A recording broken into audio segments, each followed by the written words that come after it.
Assalamualaikum warahmatullahi wabarakatuh. Waalaikumsalam warahmatullahi wabarakatuh. Alhamdulillah wassalatu wassalamu ala sayyidina Rasulillah sayyidina wa maulana Muhammad ibn Abdullah wa ala alihi wa sahbihi wa mawala. La haula wa la quwwata illa billah, amma ba'du. Bapak-bapak, ibu-ibu, saudara-saudara kaum muslimin rahimakumullah. Kadang-kadang kita berpikir suuzon, gile, perempuannya cakep banget, lakinya rebek amat. Memang begitulah jodohnya. Saudara hadirin ma'asyiral muslimin yang saya hormati, jadi hal-hal yang konkret saja kita yakini sepenuhnya ditentukan oleh satu superpower yang gaib itu tadi. Dari sanalah segala ketentuan itu berangkat dan kesanalah segalanya akan kembali.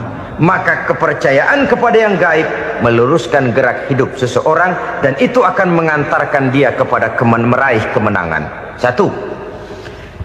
Yang kedua, wa yuqimuna shalah. Orang bertakwa yang akan meraih kemenangan itu adalah orang-orang yang mendirikan sholat. Kenapa sholat mengantarkan orang untuk meraih kemenangan? Yang jelas, inna sholata tanha anil fahsya'i wal munkar. Sholat mampu mencegah manusia dari perbuatan keji dan munkar. Banyak filsafat hidup yang terkandung di dalam sholat ini. Sejak kita wudhu sampai kita menghadap ke arah kiblat, sampai kita melakukan gerak-gerak sholat, bacaan-bacaan yang ada di dalam sholat, lalu sampai kepada mengucapkan salam. Banyak filsafat hidup yang terkandung di dalam sholat. Umpamanya saja, setelah takbiratul ihram mulai kita dengan sholat dalam posisi berdiri, diajarkan dalam kitab-kitab fikih agar kita melihat ke arah tempat sujud. Ini kan filsafat kehidupan. Kalau kamu sholat dalam posisi berdiri, lihat tempat sujud. Jangan sholat mata jelalatan, sebab nanti bisa mengurangi kekhusyuan.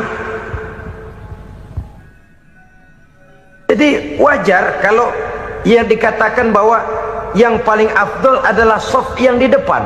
Kenapa? Secara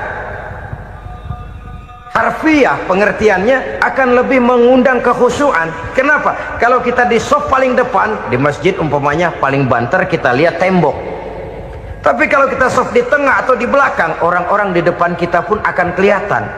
Yang bajunya loreng, yang bajunya genggang, yang bajunya macam-macam. Kita lihat, kadang-kadang kita pikirin, ada yang bajunya bolong. Kita sholat tapi dalam hati, ini orang bajunya robek yang nggak tahu apa.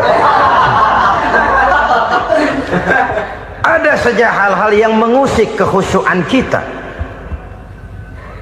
Oleh sebab itu diajarkan dalam posisi berdiri, lihat, arahkan pandangan matamu kepada tempat sujud. Ini kan filsafat kehidupan. Maksudnya apa? Kalau lagi diri lihat dong tempat sujud. Kalau udah di atas ingat dong sama yang bawah. Kalau sudah tinggi ingat dong dari mana kamu berangkat. Kalau sudah berkuasa bantu dong yang lemah. Kalau sudah kaya santuni dong yang miskin. Kalau sudah alim bimbing dong yang awam. Ini filsafat kehidupan. Dalam posisi berdiri kau lihat tempat sujud. Ini akan melahirkan kepekaan sosial di mana seseorang mau tahu kepada orang lainnya. Bagaimanapun kaya kita, tinggi pangkat dan jabatan kita, jikalau hidup hanya untuk kepentingan perut sendiri saja, rasanya belum membawa manfaat di dalam kehidupan kita. Tapi efek yang tertinggi sesungguhnya, sholat mencegah manusia dari perbuatan keji dan munkar.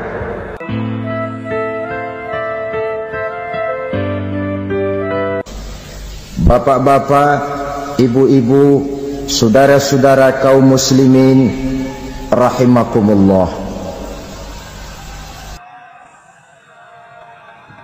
Di dalam kehidupan kita sebagai seorang muslim, minimal 5 kali dalam sehari semalam kita mendengar seruan untuk mendirikan sholat yang disebut azan. Ada kalimat menarik di dalam kalimat azan itu, yakni seruan hayya 'alal falah, marilah menuju kepada keberuntungan, marilah meraih kemenangan. Seruan ini adalah kecenderungan dari setiap manusia, apapun warna kulitnya. Artinya, setiap orang dalam hidup selalu ingin meraih dan mencari kemenangan. Kemenangan akan melahirkan kepuasan batin, dan kepuasan batin memberikan kebahagiaan. Sedangkan kekalahan melahirkan penderitaan batin, dan penderitaan batin menjerumuskan seseorang di dalam berbagai bentuk kerugian. Jikalau inilah seruan azan, maka masalahnya ialah apa yang menyebabkan kita meraih kemenangan.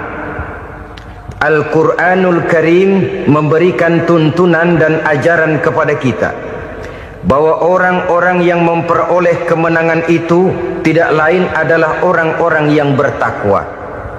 Hanyalah mereka yang bertakwa kepada Allah Subhanahu wa ta'ala pada akhirnya akan tampil sebagai pemenang. Lalu siapa orang yang bertakwa itu? Dijelaskan dalam awal-awal Al-Baqarah, orang yang bertakwa yang akan meraih kemenangan. Pertama, allazina yu'minuna bil ghaib, yaitu orang-orang yang beriman kepada yang gaib, percaya bahwa ada alam yang gaib, alam yang abstrak, alam yang tidak bisa dijangkau oleh salah satu daripada panca indera kita. Mereka percaya dan beriman kepada adanya malaikat, beriman kepada adanya iblis dan jin, beriman kepada adanya alam kubur, beriman kepada adanya alam mahsyar, beriman kepada adanya alam akhirat, beriman kepada adanya surga dan neraka. Beriman bukan cuma sekedar beriman dalam ucapan bibir saja, tetapi beriman yang nilai iman itu mampu mewarnai gerak dan gaya hidupnya. Iman yang meresap sampai ke tulang sumsum, kemudian memberikan dampak positif di dalam kehidupan manusia. Alam, kita tahu, adalah sesuatu yang selain Allah, dan Allah bukanlah alam. Apapun namanya selain daripada Allah, itu adalah alam. Alam pada hakikatnya terbagi menjadi dua. Ada alam syahadah, alam nyata, alam konkret, alam yang bisa dijangkau oleh salah satu indera kita.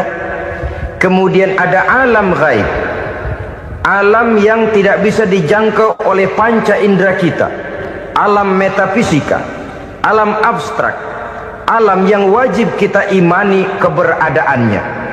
Kita percaya bahwa malaikat itu ada, kita percaya kepada jin, bahwa jin itu ada, kita percaya kepada adanya iblis dan setan. Bukan percaya kepada iblis dan setannya, percaya bahwa iblis dan setan itu ada. Itu termasuk salah satu daripada sifat orang yang bertakwa kepada Allah. Saudara-saudara kaum muslimin rahimakumullah, kecenderungan pembangunan yang lebih bersifat materialistis biasanya menggeser aspek kehidupan rohani. Orang berpikir empiri, dan dalam pola pikir yang demikian, maka alam gaib tidak lagi mendapat perhatian. Aspek kehidupan yang bersifat rohaniah malah mulai ditinggalkan. Akibatnya terjadilah kepincangan di dalam kehidupan kita. Pernah ada satu pengalaman pribadi dalam perjalanan kembali ke tanah air. Dalam pesawat di sebelah kanan saya duduklah seorang Jerman namanya Heiner Simonsen. Iseng saya ajak kenalan, saya ajak ngobrol, saya tanya dia. Saya bilang, Mas Heiner ini, kalau pesawat yang kita tumpangi ini jatuh ke bawah, kira-kira apa yang bakal terjadi, Mas? Dia bilang, kita semua akan mati. Begitu? Ya. Oke. Apa itu mati? Tanya saya. Dia bilang untuk tahu apa itu mati, kita harus tahu lebih dahulu apa itu hidup. Saya pikir nih bule bisa ngomong juga. Baiklah kata saya. Apa hidup menurut Anda itu? Oh, hidup itu dia bilang, kalau seluruh anggota badan kita bekerja secara normal, paru-paru memompa darah secara normal, jantung berdetak secara normal, sel-sel tubuh bekerja secara fit, dan organisme tubuh hanya mau bekerja secara normal, dia bilang, kalau kita memberi makan yang cukup, menu yang teratur, dan gizi yang lengkap. Saya bilang, kesimpulannya apa, Ner? Dia jawab, hidup adalah dari tangan ke mulut. Life is from the hand to the mouth, kata dia. Hidup adalah dari tangan ke mulut. Jadi masalah hidup tidak lebih daripada masalah isi perut. Orang pergi pagi, pulang sore, peras keringat, banting tulang, perut yang dibelain. Saya bilang, you are wrong. Sampean salah, Ner. Kamu orang Islam bukan? Bukan. Pantas. Kenapa saya salah? Dia bilang, ya jelas salah. Salahnya di mana? Kamu ini manusia. Kalau hidup cuma dari tangan ke mulut, saya bilang, kambing di kampung saya juga begitu pikirannya, Ner. Itu kambing di kampung saya, asal perutnya kenyang, sudah hidup dia. Perkara besok bagaimana, lusa prospeknya macam mana, bulan depan ada apa, kambing nggak pernah mikir. Di kampung saya kambing juga pikirannya begitu. Kamu Kristen ya? Tadinya. Loh kok tadinya, lalu apa sekarang kamu ini? Dia bilang, sekarang saya netral. Saya tidak beragama, tapi saya percaya kepada Tuhan sebagai pencipta alam. Saya ingat benar dia bilang, I haven't any religious, but I believe to God as the creator of the world. Kenapa bisa netral begitu, Ner? Habis saya bingung katanya. Islam bilang Islam baik, Kristen bilang Kristen baik, Hindu Buddha bilang Hindu Buddha baik, semua agama baik. Saya netral sekalian, nggak beragama. Yang penting saya percaya kepada Tuhan. Saya bilang, Ner, kamu ini kayak orang mau beli celana, lalu bingung. Yang satu bilang Levi's bagus, yang satu bilang Blue Jean hebat, yang satu bilang Wool England hebat. Celana ini hebat, celana itu bagus, celana ini hebat. Semua celana bagus, kamu bingung. Akhirnya netral, tidak pakai celana. Itu juga salah. Saya pikir-pikir, kemudian saya melihat bahwa dua pola berpikir Henner ini nampaknya sudah mulai menggejala di lingkungan masyarakat bangsa kita. Disadari atau tidak, secara jujur kita harus berkata, dua pola pemikiran Henner ini mulai berkembang di tengah masyarakat bangsa kita. Pertama, pola pikir materialisme. Hidup adalah dari tangan ke mulut. Masalah hidup tidak lebih masalah isi perut. Itu yang perlu dibela, dan disitulah arti kehidupan. Pergi pagi, pulang sore, peras keringat, banting tulang untuk mempertahankan perut. Kalau sudah kemari cara orang berpikir, maka buat apa percaya kepada yang gaib? Untuk apa sholat? Untuk apa puasa? Untuk apa zakat? Untuk apa menghadiri majelis taklim? Tanpa kepercayaan kepada yang gaib, hidup berjalan menurut alur empiris dan materialis. Kalau sudah ke sana cara orang berpikir, biasanya orang lalu cenderung menghalalkan segala cara. Hanyalah orang yang percaya bahwa akhirat ada. Hanyalah orang yang percaya bahwa alam kubur itu ada. Hanyalah orang yang percaya bahwa malaikat itu ada, hidupnya akan lebih terarah dan terkendali. Karena kepercayaan kepada yang gaib, yang merupakan fase daripada kehidupan setelah hidup yang sekarang ini, mewarnai gerak pribadi seseorang di dalam dia melakukan kegiatan hidupnya. Pola berpikir materialisme, disadari atau tidak, mulai menggejala di lingkungan masyarakat bangsa kita. Hidup tidak lebih dari urusan tangan ke mulut, mulut ke tangan, tangan ke mulut. Asal perut sudah kenyang, hiduplah sudah. Perkara bagaimana prospek hari yang akan datang, bagaimana akhirat tidak jadi persoalan. Ini yang oleh Nabi diperingatkan, ad-dunya sijnul mu'min wa jannatul kafir. Dunia adalah penjara bagi orang beriman dan surga bagi orang kafir. Dulu di zaman Belanda hadis ini pernah disalah tafsirkan, disalah artikan, digunakan sebagai senjata untuk mengkebiri dan membuat impoten umat Islam. Sudahlah umat Islam gak usah macam-macam, kata Belanda. Dunia ini kan penjara buat orang Islam, surga buat orang kafir. Di penjara jangan bertingkah.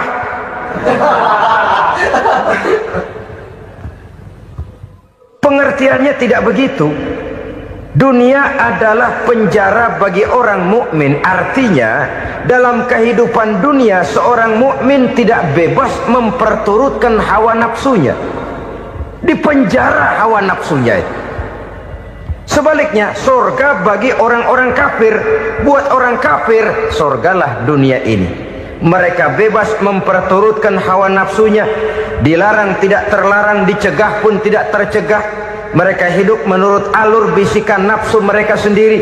Kemudian bila ajal datang, maut merenggut nyawa, selesailah surganya sampai di situ. Maka bagi orang-orang yang tidak percaya kepada adanya akhirat, kepada adanya alam gaib, surganya sebatas umurnya. Sekali lagi, surganya sebatas umurnya. Bila umur selesai, ajal pun datang merenggut nyawa, selesailah sudah surganya sampai di situ. Alangkah pendeknya perjalanan orang-orang yang tidak percaya kepada alam gaib ini. Bagi kita mukmin, jikalau kita mampu memenjarakan hawa nafsu, kita bisa bahagia di dunia ini. Dan Islam memang tidak menyuruh kita sengsara di dunia. Raih dunia, kejar dunia, gapai dunia sebagai alat untuk mencapai kebahagiaan di akhirat nanti. Hidup adalah satu perjalanan panjang yang terbentang sejak kita terlahir dari alam rahim sampai kepada alam akhirat nanti. Andai kata kita gagal meraih kebahagiaan di dunia, toh kita masih punya akhirat. Tapi jangan jadi dalil yang melemahkan semangat. Biarin dah kita di dunia kebelangsak, yang penting akhirat. Akhirnya dunia benar-benar kebelangsak.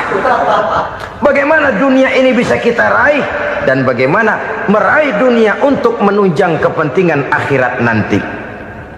Yang kedua, dari pikiran Heiner yang saya lihat menggejala di lingkungan masyarakat bangsa kita, timbulnya manusia-manusia netral.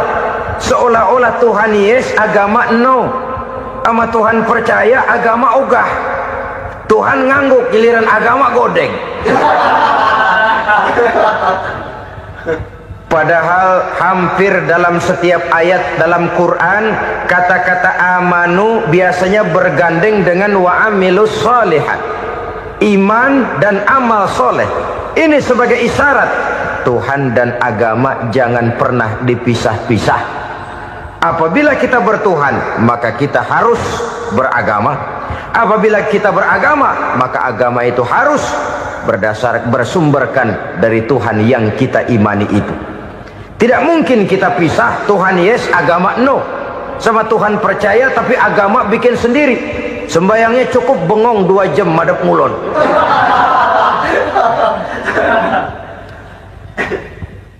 Saudara-saudara kaum muslimin rahimakumullah. Jadi dengan demikian, agama yang kita akui merupakan unsur mutlak di dalam pembangunan sekarang ini, merupakan bagian dari kehidupan yang menuntun kita bahwa di balik alam nyata ini, di balik alam syahadah ini ada alam gaib. Dan mudabbir, murabbi, yang mengatur, yang menguasai, yang memelihara baik dia alam nyata, baik dia alam gaib, tidak lain adalah Allah Subhanahu wa ta'ala. Di sana ada satu super power, satu maha kekuatan yang kita perlu bersandar kepadanya. Sebagai makhluk nyata yang hidup di alam nyata, berbuatlah secara nyata sebagaimana harusnya kita berbuat.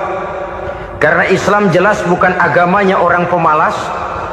Islam jelas bukan agamanya orang yang mengajarkan setelah selesai sholat boleh duduk, nggelenggem ayam-ayam, ndelohom, menghitung bintang di langit sambil menunggu keajaiban. Tidak. Islam adalah agama yang mengajarkan apabila sholat sudah selesai kamu kerjakan, bertebaranlah di permukaan bumi, cari karunia Tuhanmu. Jangan hidup berpangku tangan menunggu keajaiban, karena hidup bukan undian. Jangan berharap untung besar tanpa mau peras keringat.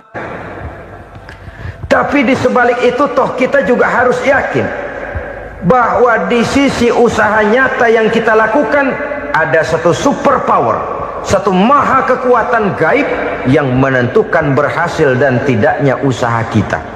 Kepercayaan kepada hal semacam inilah yang mendorong kita untuk mempunyai sandaran vertikal, agar jikalau usaha ini berhasil, kita tidak lupa diri dan lupa daratan. Jikalau usaha ini gagal, kita tidak putus asa dan buruk sangka, tidak cuplik pandangan dan sempit hati, tapi mampu melihat persoalan dengan kacamata putih sambil husnuzon kepada Allah Subhanahu wa ta'ala. Kita percaya malaikat itu ada yang namanya Raqib dan Atid, mengawasi gerak hidup kita sampai kepada gerak hati kita. Ini memberikan sugesti agar kita berhati-hati, tidak sejengkal tanah pun kita bisa berlindung dari pengawasan Raqib dan Atid. Ada Munkar Nakir yang akan menyoal kita di alam kubur. Ada malaikat Malik, penjaga neraka. Ada malaikat Ridwan yang menjaga surga. Kita percaya kepada adanya jin, kita percaya kepada adanya setan, iblis. Percaya kepada adanya, bukan mempercayai si setan, si iblis lalu menjadikannya sebagai teman. Tidak. Percaya bahwa mereka itu ada dan merupakan makhluk Allah yang gaib yang diciptakan Allah Azza wa Jalla. Kepercayaan kepada alam gaib memberikan motivasi terhadap gerak lahir manusia, sehingga dengan motivasi kepercayaan kepada yang gaib, gerak lahir jadi lebih terarah, jadi lebih terpelihara. Pernah seseorang bertanya, "Pak, apakah adanya akhirat bisa dibuktikan secara ilmiah?" Saya bilang tidak bisa, tidak bisa. Kenapa? Karena yang berangkat nggak pernah pulang kemari lagi. Kalau dia pulang kemari bisa kita tanya bagaimana enak di sono. Cuma secara moral saya katakan, lebih beruntung orang yang percaya kepada akhirat daripada yang tidak. Sekarang saudara percaya akhirat ada, lalu saudara baik-baik di dunia, sholat, puasa, zakat, menolong orang lain, menebarkan kebajikan. Saudara mati, andai kata akhirat tidak ada, toh dalam hidup saudara sudah berbuat baik, paling tidak nama saudara akan dikenang sebagai orang baik. Sebaliknya, saudara percaya, kata saya, bahwa akhirat tidak ada, lalu hidup semau-maunya, tenggelam dalam maksiat dan munkarat, menentang Allah, tidak mau ruku dan sujud, lalu saudara mati, kemudian akhirat ada, ayo mau apa? Bekal tidak punya. Jadi secara moral lebih beruntung orang yang percaya kepada adanya akhirat daripada yang tidak percaya. Dan itu alam gaib yang tidak bisa dibuktikan secara eksat. Jangankan untuk membuktikan seperti itu, dalam kehidupan sehari-hari saja yang kita rasakan tidak selalu berbentuk toh. Angin, bagaimana sih bentuknya angin? Kita tidak tahu. Merah, buktinya kalau dikerok merah. Yang merah itu kulit, yang kulit kita bukan anginnya. Sakit, rasa sakit itu ada, tapi bagaimana bentuk sakit kita nggak pernah tahu. Kalau kita makan cabai pedas, bagaimana bentuk pedas itu tidak ada, tapi rasa ada. Bentuk pedas hijau, cabenya bukan pedasnya. Tidak semua yang kita rasakan bisa kita gambarkan dalam bentuk yang konkret. Oleh karena itu, sekali lagi bahwa kepercayaan kepada alam yang gaib mampu memberikan satu sugesti yang menata kehidupan seseorang lebih lurus, lebih terarah, dan lebih terkendali. Maka wajar kalau kepercayaan kepada yang gaib mengantarkan seseorang untuk meraih kemenangan. Kenapa? Dia percaya kepada yang gaib, bahwa akhirat ada, bahwa alam kubur ada, bahwa pertanggungan jawab itu ada. Maka dia lalu tidak hidup saenae udele dewe, itu loh. Tidak hidup menurut seleranya sendiri, terarah, teratur. Ini cirinya yang pertama. Orang bertakwa yang akan meraih kemenangan, mereka beriman, mereka percaya kepada yang gaib. Bahkan hal-hal konkret saja selalu berangkat dari yang gaib. Saudara-saudara, para remaja, para pemuda sekarang ini tidak pernah tahu toh siapa yang akan jadi teman hidup saudara. Kita bisa saja ngerancang, mentargetkan, tapi toh akhirnya yang namanya jodoh bukan kekuasaan kita. Rezeki di luar kemampuan kita. Begitu juga ajal, maut, jodoh, ajal adalah contoh-contoh konkret bahwa pada akhirnya yang gaiblah yang menentukan. Bertahun-tahun ngelancong, emang jodoh seret, nggak jadi.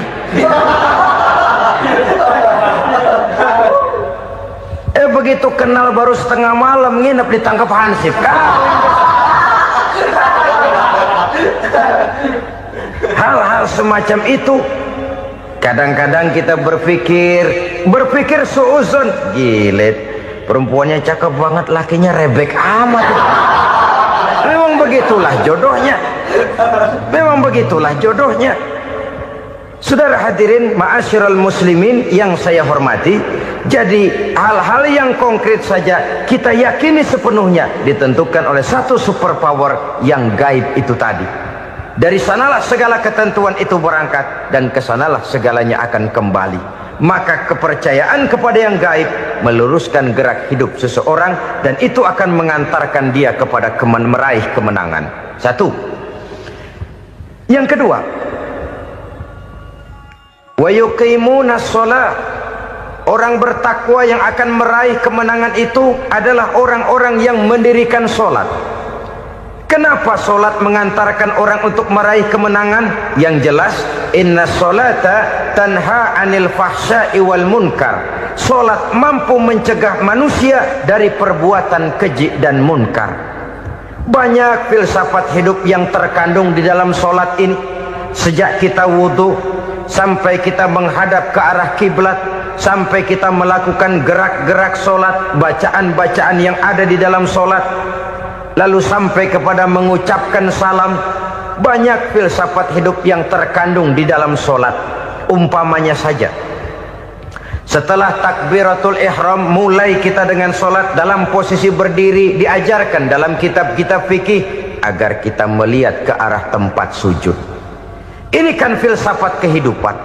Kalau kamu sholat dalam posisi berdiri, lihat tempat sujud. Jangan sholat mata jelalatan, sebab nanti bisa mengurangi kekhusyuan. Jadi wajar kalau yang dikatakan bahwa yang paling afdol adalah shaf yang di depan. Kenapa? Secara harfiah pengertiannya akan lebih mengundang kekhusyuan. Kenapa? Kalau kita di shaf paling depan di masjid umpamanya paling banter, kita lihat tembok. Tapi kalau kita shaf di tengah atau di belakang, orang-orang di depan kita pun akan kelihatan. Yang bajunya loreng, yang bajunya genggang, yang bajunya macam-macam. Kita lihat, kadang-kadang kita pikirin, ada yang bajunya bolong. Kita sholat tapi dalam hati, nih orang bajunya robek, yang nggak tahu apa. Ada saja hal-hal yang mengusik kekhusyuan kita. Oleh sebab itu diajarkan dalam posisi berdiri, lihat, arahkan pandangan matamu kepada tempat sujud. Ini kan filsafat kehidupan. Maksudnya apa? Kalau lagi diri, lihat dong tempat sujud. Kalau udah di atas, ingat dong sama yang bawah. Kalau sudah tinggi, ingat dong dari mana kamu berangkat. Kalau sudah berkuasa, bantu dong yang lemah. Kalau sudah kaya, santuni dong yang miskin. Kalau sudah alim, bimbing dong yang awam. Ini filsafat kehidupan. Dalam posisi berdiri, kau lihat tempat sujud. Ini akan melahirkan kepekaan sosial, di mana seseorang mau tahu kepada orang lainnya. Bagaimanapun kaya kita, tinggi pangkat dan jabatan kita, jikalau hidup hanya untuk kepentingan perut sendiri saja, rasanya belum membawa manfaat di dalam kehidupan kita. Tapi efek yang tertinggi sesungguhnya, solat mencegah manusia dari perbuatan keji dan munkar. Perbuatan keji dan munkar, walaupun kelihatannya mendatangkan uang, membawa keuntungan, tapi itu keuntungan semu, keuntungan sementara. Dengan menipu orang lain kita bisa dapat untung, tapi tidak membawa berkah, dan itu adalah kerugian besar dalam kehidupan kita. Maka untuk meraih kemenangan harus dimulai dengan membentuk kepribadian yang tegar, memiliki sandaran vertikal yang langsung kepada Allah Subhanahu wa ta'ala, dan itu hanya bisa kita tempuh melalui jalur ibadah formal yang sudah ditentukan Allah, yakni solat yang 5 waktu. Untuk memperkuat itu ada solat-solat sunnah, rawatib, nawafil sebagai terminal kontrol cadangan untuk memelihara stabilitas temperatur batin di dalam kita berhubungan dengan zat yang maha gaib, yaitu Allah Subhanahu wa ta'ala. Orang sering bertanya, Pak, itu tetangga saya nggak sholat, duitnya nggak habis-habis, Pak. Nggak sholat tapi mobilnya tambah terus, nggak sholat tapi usahanya makin maju. Tapi di sisi lain ada orang yang rajin sholat, rezekinya butak bener, anaknya mana kurus, mana korengan. Saudara hadirin ma'asyiral muslimin rahimakumullah, harus saya katakan bahwa solat memang bukan untuk cari duit. Solat adalah sandaran vertikal kita kepada Allah. Sedangkan soal rezeki itu berkaitan dengan sifat Allah maha pengasih dan maha penyayang. Allah maha pengasih, siapapun dikasih kalau mau usaha.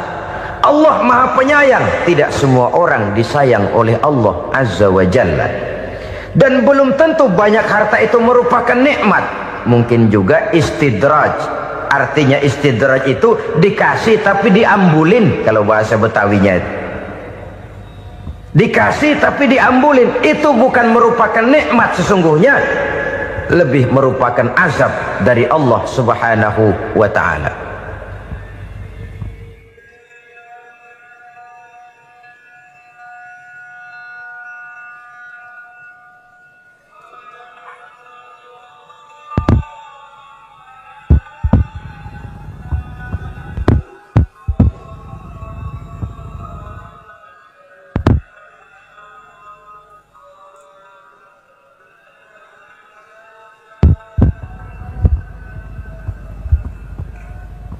Agama mempunyai sistem solat, dan kita umat Islam telah dituntun oleh Allah Subhanahu wa ta'ala yang wajibnya 5 kali dalam sehari semalam mendirikan solat, dan itu tentu berada dalam jangkauan kemampuan manusia. Pada awalnya barangkali kita memang merasa solat itu satu kewajiban, tapi semakin kita hayati makna, manfaat dan filsafat yang terkandung di dalam ajaran solat, semakin sampai kita kepada keyakinan bahwa solat adalah keperluan kita. Sehingga pada waktu tertentu dinilai puncaknya, kita tidak lagi akan berkata saya wajib solat, tapi kita akan berkata saya perlu solat. Kalau kita sudah merasakan itu adalah keperluan kita, nah di sanalah kita baru akan merasakan ruginya kalau hal itu tidak kita laksanakan. Sepanjang kita masih berkata saya wajib sholat, kita akan lebih merasakan dia sebagai beban ketimbang sebagai keperluan. Yang jelas Allah tidak memerlukan ibadah yang kita laksanakan ini. Dengan kata lain, andai kata satu dunia penuh ini orang tidak ada yang sholat satu pun, Allah tidak akan turun dari jabatan Tuhan. Jangan lalu berpikir kalau kita ngambek se-RW kagak sembahyang Tuhan tekor kali ini ya. Tentu tidak. Itu perlunya kita, bukan perlunya Allah. Dan pada induknya kita akan berkata, saya perlu agama. Kalau secara induk kita sudah memerlukan agama, maka konsep-konsep yang ada di dalam ajaran agama itu pun adalah juga merupakan keperluan kita. Baik dia bernama sholat, baik dia bernama puasa, baik dia bernama zakat, baik dia bernama haji, seluruhnya adalah keperluan kita. Dan sesuatu yang kita perlukan apabila tidak kita laksanakan akan melahirkan kerugian di dalam kehidupan. Jangan heran kalau kita membaca riwayat perjalanan hidup para salafus soleh, orang-orang soleh. Ada yang tahajud sampai 100 rakaat, ada yang sholat malam kakinya sampai bengkak. Kita sekalinya bengkak biri-biri. Ada yang sholat membaca surah dalam Al-Quran sampai khotam Quran. Kok mau? Mereka sudah merasakan itu keperluan. Itu saja soalnya. Satu saat pun jikalau kita merasa bahwa itu keperluan saya, kita pun akan melaksanakan seperti itu. Keperluan saya dalam kehidupan. Inilah yang kedua. Yang ketiga, orang bertakwa yang akan meraih kemenangan itu, wa mimma razaqnahum yunfikun. Mereka membelanjakan sebagian daripada rezeki yang diberikan Allah kepada mereka. Mereka infakkan di jalan Allah. Ada satu dialog menarik. Satu hari seorang anak muda bertemu dengan seorang kakek-kakek yang sudah dikenalnya baik. Bertanyalah anak muda ini, "Kek, umur kakek berapa tahun?" 15 tahun, kata si kakek. "Anak kakek berapa orang?" 1. "Harta kakek berapa banyak?" 15 juta. Si anak muda ini bengong, lalu protes, "Kok kakek bohongin saya?" "Kenapa?" "Saya tahu umur kakek 70 tahun. Kenapa ngaku 15? Saya tahu anak kakek 5. Kenapa bilang 1? Saya tahu kakek miliuner, miliaran uang kakek. Kenapa ngaku cuma 15 juta? Begini, kata si kakek tadi. Benar, umur saya 70 tahun. Tapi dari umur yang 70 tahun itu baru 15 tahun terakhir ini saya merasakan ibadah kepada Allah. Meninggalkan maksiat, jauh dari segala macam munkarat. Maka yang 15 tahun inilah yang benar-benar saya rasakan sebagai umur saya. Benar anak saya 5, tapi yang 4 susah diatur. Cuman 1 rasanya nih yang bakal jadi si buah hati belahan jantung berlanjut cerita penerus sejarah. Cuma 1 ini yang saya harapkan, yang akan jadi anak soleh, yang akan membuat saya menerima pensiunan pahala. Kalau yang 4 apek dah, nggak ada harapan. Yang 1 nyekek botol melulu. Oh begitu, iya. Lalu kenapa kakek bilang harta kakek cuma 15 juta padahal saya tahu kakek uangnya miliaran, depositonya banyak? Ya karena 15 juta itulah yang saya ingat yang pernah saya belanjakan di jalan Allah. Saya merasa itulah harta saya yang sebenarnya. Yang miliaran yang saya simpan di bank kelak, kalau satu saat saya mati, akan jadi rebutan di antara anak-anak saya. Iya kalau anak saya soleh kayak yang 1 ini. Kalau yang 4 tadi udah tulen dia bakal berantem dah berebut tuh.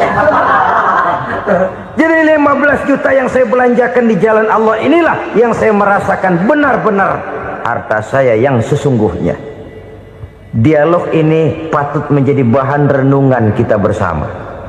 Diberikan kita umur 40, 50, 60, 70, 80. Berapa tahun dari umur yang diberikan itu yang jalan mulus, yang kita gunakan untuk melaksanakan ibadah? Banyak harta kita simpan di bank, di lemari, di dompet, di tas. Tapi berapa yang sudah kita depositokan di jalan Allah yang akan menemani kita di hari kita kembali nanti?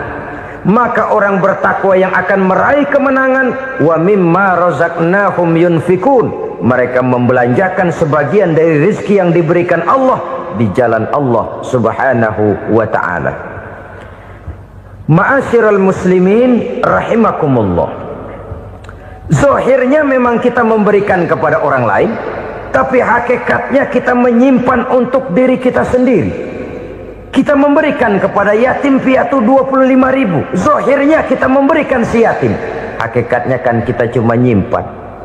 Saya berikan, titip kepadamu, ini untuk saya di akhirat. Kau boleh belikan baju, kau boleh belikan untukmu makan, kau boleh bayarkan sekolahmu.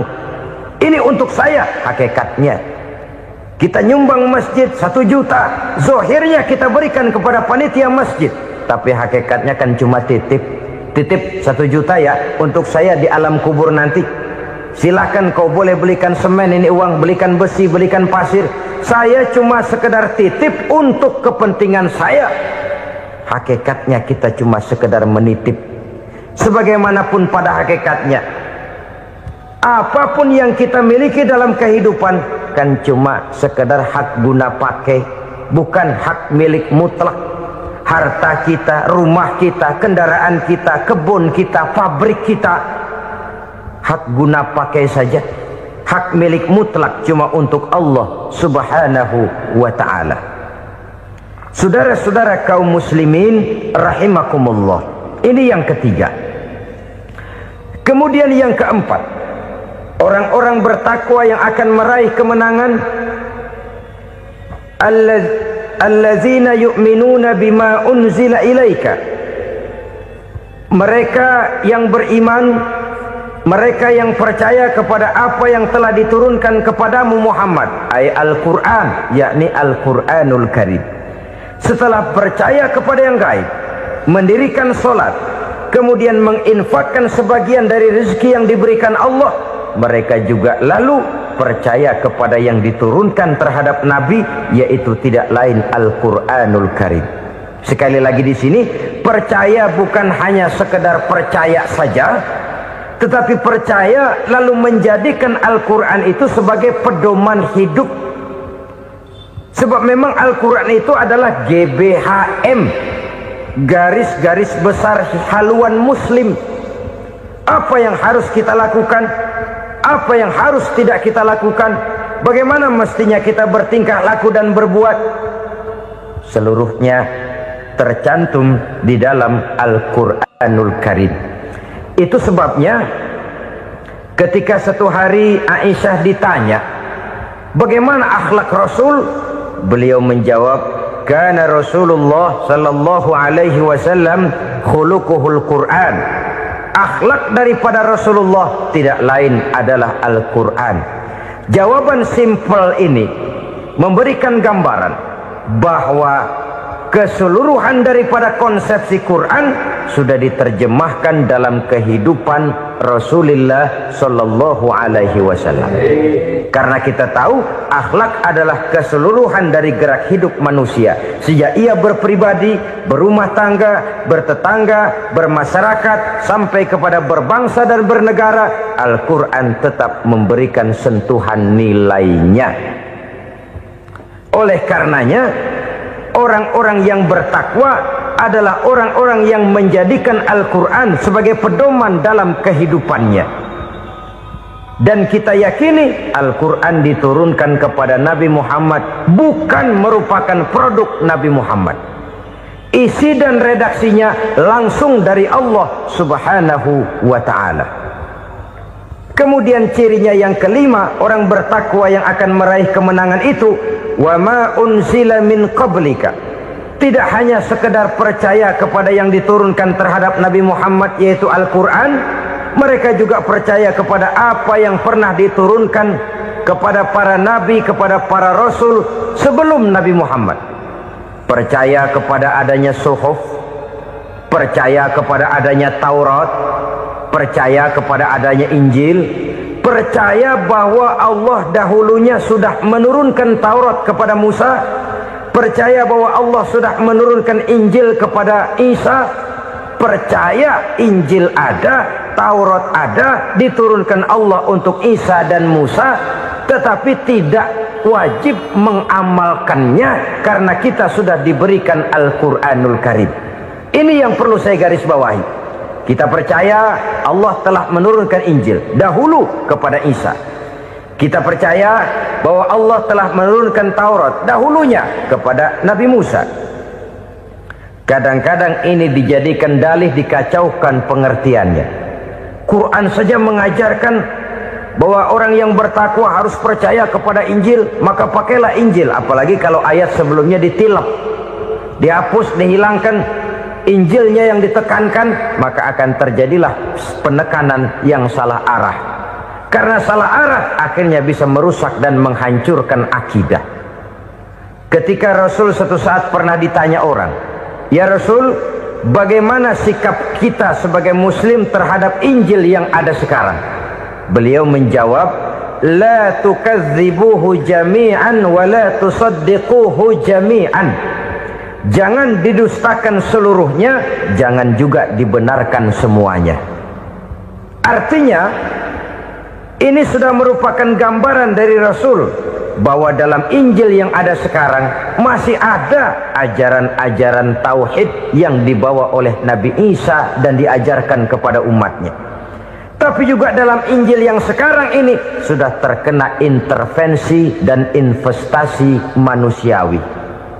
Karena itu Rasul menyimpulkan, la tukadzibuhu jami'an wa la tusaddiquhu jami'an. Jangan didustakan semua, jangan dibenarkan seluruhnya. Kita memang percaya Allah telah menurunkan Injil kepada Nabi Isa dulu, tapi kita tidak wajib mengamalkan Injil. Kita percaya Allah telah menurunkan Taurat kepada Nabi Musa, tapi kita tidak wajib mengamalkan kitab ajaran Taurat. Yang wajib kita percayai dan kita amalkan hanyalah Al-Quranul Karim.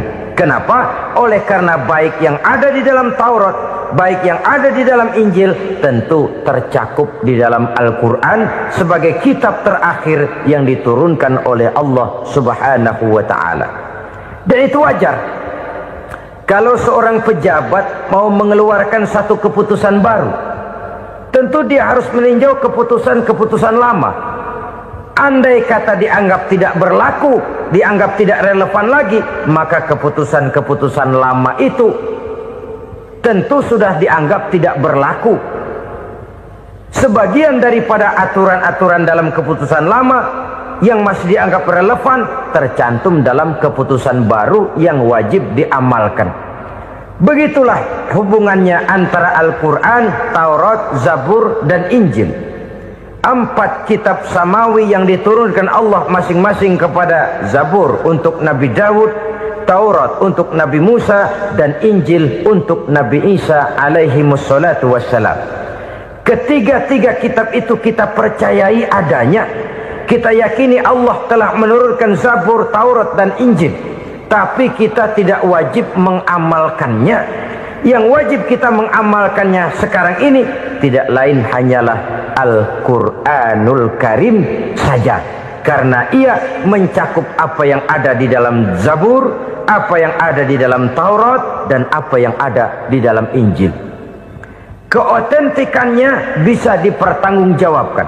Ya, tapi kan Nabi Muhammad sudah mati 14 abad yang lalu, dan di zaman beliau Al-Quran kan belum dikodifikasikan, belum ditulis. Bagaimana keotentikannya bisa dipertanggungjawabkan?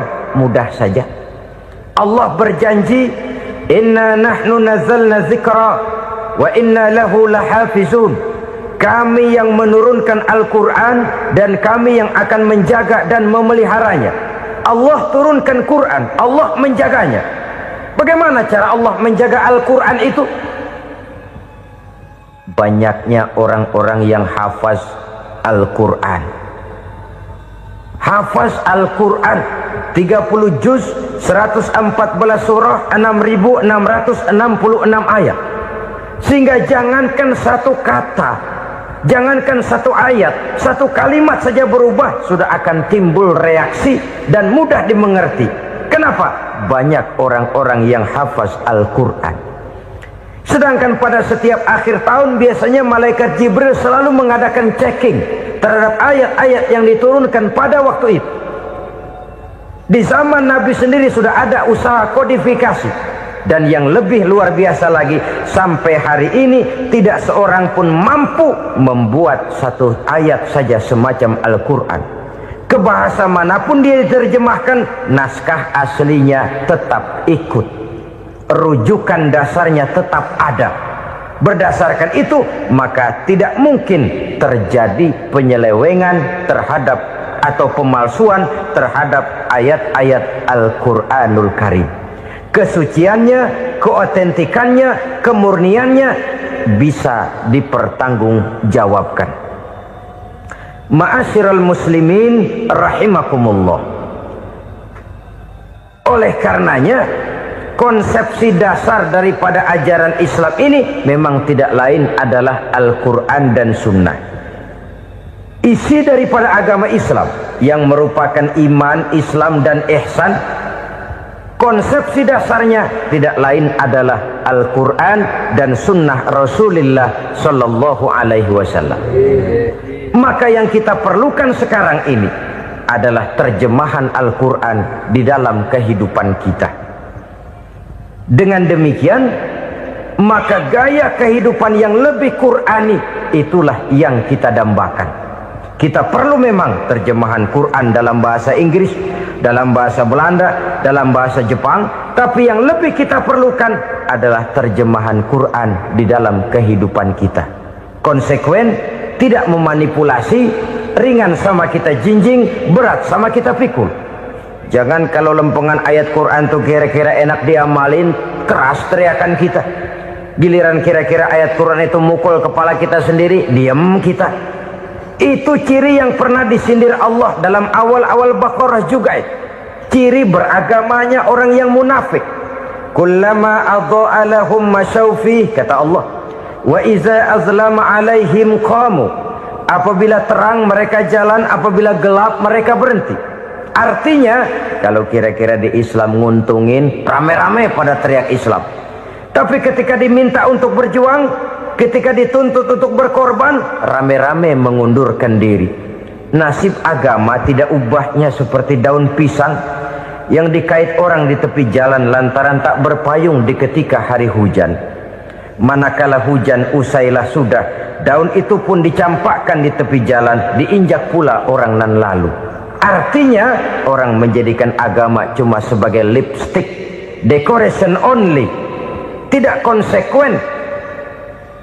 Hanya pada saat-saat kelihatannya Islam membawa keuntungan, rame-rame orang teriak-teriak tentang Islam. Tapi jikalau diminta berjuang, jikalau dituntut untuk berkorban, biasanya rame-rame juga mengundurkan diri. Jangan heran kalau mayoritas hitungan kita, tapi minoritas peranan kita. Kuantitas kita dalam jumlah, tapi dalam kualitas kita lebih sering jadi penonton daripada jadi pemain. Padahal itu sangat tidak boleh terjadi. Umat Islam di Indonesia harus bangkit. Umat Islam di Indonesia harus sadar akan keberadaannya. Tidak boleh hanya jadi penonton berpangku tangan. Karena memang agama kita juga mengajarkan untuk konsekuen di dalam menjabarkan ajaran-ajaran daripada agama kita. Kita sering jatuh menjadi umat yang lemah. Oleh karena kita ini tidak pandai menggalang kebersamaan yang diakibatkan tidak konsekuennya kita. Diistilahkan bahwa umat Islam di dalam menggalang kebersamaannya itu harus seperti orang main sepak bola. Saudara-saudara kan tahu orang main sepak bola itu. Orang main sepak bola, kalau pertandingan belum dimulai sih silakan saja kumpul di luar lapangan, atur strategi yang baik. Tapi kalau pertandingan sudah dimulai, turun ke lapangan hijau, jangan kumpul terus. Ada sepak bola gotong royong, mundur-mundur rame-rame, depan ke depan kumpul melulu mainnya. Kalah. Orang main sepak bola itu ya harus ada penyerang tengah, harus ada penjaga gawang, harus ada strikernya, harus ada kiri luarnya, kanan dalamnya yang jadi backnya. Posisi boleh bermacam-macam, tapi yang penting saling ngoper untuk menggolkan gawang lawan. Begitulah umat Islam ini Boleh ada yang jadi pejabat, boleh ada yang jadi pengusaha, boleh ada yang jadi petani, silakan ada yang jadi seniman, ada yang jadi penyair, ada yang jadi artis sekalipun. Tapi kalau sudah berhasil menguasai bola, jangan lupa operannya. Operan itu yang langka. Kita ini muslim kadang-kadang kalau sudah memegang menguasai bola, kalau belum mau mampus, belum mau ngoper. Nanti kalau sudah nggak punya bola, baru mau ngoper. Kalau sudah dengar-dengar mau dekat pensiun, baru mau jihad, baru mau berjuang, baru mau ngurus pesantren. Tanda tangan sudah tidak laku, memo sudah tidak dihargai, baru mau berjuang. Kemarin kemana, Mas? Kita tidak pandai memanfaatkan posisi. Dengan kata lain, kalau kembali kepada persoalan kita, konsekuensi kita terhadap agama yang kita anut ini belum ideal. Kita masih lebih sering berislam ini pada saat-saat yang menurut perhitungan kita membawa keuntungan. Tapi kalau diminta berjuang, dituntut berkorban, yang itu pun hakikatnya adalah untuk kepentingan kita juga. Allah tidak pernah menuntut kita untuk jihad bagi kepentingan Allah, itu tidak. Berjuang menegakkan agama Allah, apakah untuk kepentingan Allah? Tidak, untuk kepentingan kita. Sebab nilai-nilai jihad itu pada akhirnya akan membawa kita kepada satu kebahagiaan. Setidaknya kalau tidak di dunia, tentu di akhirat sebagai syahid. Oleh karena itu, pada bagian akhir ini saya ingin mengajak, marilah kita konsekuen. Sekali kita berkitabkan Al-Quranul Karim, mari dia kita jadikan pedoman. Jangan cuma kita jadikan sebagai penghias dinding, pelengkap rumah, bahwa di rumah kita ada Al-Quran, tapi yang baca kecoa. Habis pada bolong tuh Quran. Yang penting kan punya Quran. Ditaruh di pintu rumah, biar apa? Biar kuntilanak kagak masuk katanya. Ya apa itu nasib Quran, cuma kerjanya jaga pintu, ngusir kuntilanak, ngusir memedi. Bagaimana kita hidup menurut tuntunan Al-Quran? Kadang-kadang tidak pernah menjadi masalah bagi kita. Maka bagaimanakah Al-Quran akan mungkin membawa keberkahan dalam hidup kalau ajarannya kita injak-injak dalam keseharian kita? Mewujudkan gaya hidup yang lebih Qurani, itulah yang akan kita rintis di dalam kehidupan kita, bertahap, step by step, menurut kemampuan yang ada pada kita. Jika jalan ini tidak bisa kita selesaikan, percayalah akan ada generasi penerus yang akan melanjutkan usaha dan cita-cita mulia itu. Jadi percaya kepada Taurat, percaya kepada Injil, sekadar percaya Allah dahulunya sudah menurunkan itu, tapi kita tidak wajib mengamalkannya. Kenapa? Generasi Injil masa berlakunya sudah kedaluarsa. Taurat masa berlakunya sudah kedaluarsa. Injil pernah berlaku untuk orang Nasrani di zaman Nabi Isa. Taurat pernah berlaku untuk orang Yahudi di zaman Nabi Musa. Setelah generasinya berlalu, datang Rasul penutup yang membawa Al-Quranul Karim. Maka Al-Quran itulah yang berlaku menjadi pedoman sampai hari akhir nanti. Jangan jauh dari Al-Quran, karena apabila ini kita lakukan, maka kita akan kembali kepada satu gaya hidup yang jauh dari tuntunan agama, dan itu artinya kita akan semakin jauh untuk meraih kemenangan. Saudara-saudara kaum muslimin rahimakumullah. Yang keenam, yang terakhir, orang-orang bertakwa yang akan meraih kemenangan itu wabil akhirati hum yuqinun. Mereka percaya, mereka yakin seyakin-yakinnya akan adanya hari akhir, di mana seseorang akan mempertanggungjawabkan seluruh perbuatannya di dalam hidup ini. Dan tidak ada satu perbuatan yang bagaimana kecilnya sekalipun, yang tersembunyi dalam pandangan manusia, yang tidak akan dibukakan persoalannya di mahkamah Qadi Rabbul Jalil di akhirat nanti. Itulah sebabnya maka percaya kepada akhirat disebut secara khusus.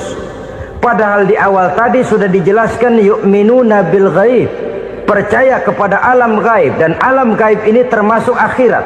Kenapa pada bagian akhir disebut lagi akhirat?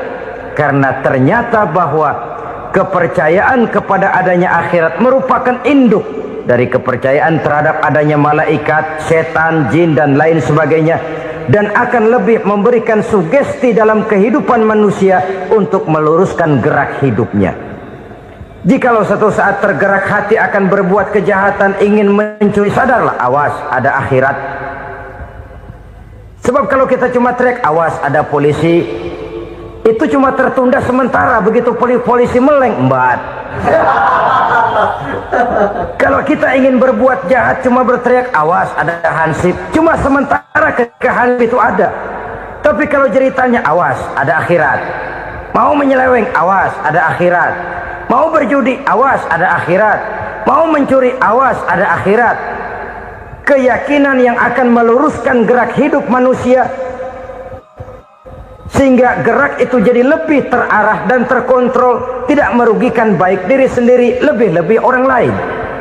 Ternyata bahwa kepercayaan kepadanya adanya hari akhirat sanggup menjadi sumber daya kontrol dari kehidupan manusia, sehingga ia tidak terjebak dalam perbuatan maksiat dan munkarat. Saudara-saudara kaum muslimin, inilah saja yang kita bicarakan pada pertemuan kali ini. Semoga Allah subhanahu wa ta'ala memberikan kekuatan zahir dan batin kepada kita untuk dapat meraih kemenangan dengan beriman kepada yang gaib, mendirikan solat, membelanjakan sebagian dari rezeki yang diberikan Allah, percaya kepada Al-Quran, beriman kepada kitab-kitab yang diturunkan sebelum Al-Quran, lalu meyakini adanya hari akhirat. Alhamdulillah, la hawla wa la quwwata illa billah, amma ba'du. Bapak-bapak, ibu-ibu, saudara-saudara kaum muslimin rahimakumullah.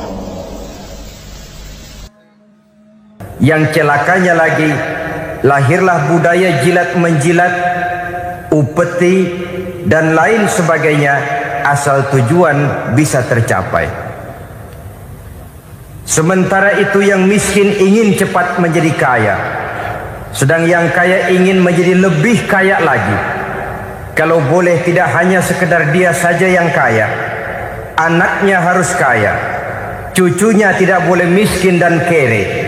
Bahkan cucu daripada cucunya pun harus jadi orang-orang kaya. Ini keinginan yang wajar. Setiap orang tua tentu tidak ingin meninggalkan anak cucunya dalam keadaan miskin dan terlunta-lunta. Yang tidak wajar kalau keinginan itu membuat orang lalu menghalalkan segala macam cara, menyalahgunakan fasilitas yang dimilikinya, apalagi kalau dia berada dalam satu posisi di mana seharusnya dia memberikan contoh dan keteladanan.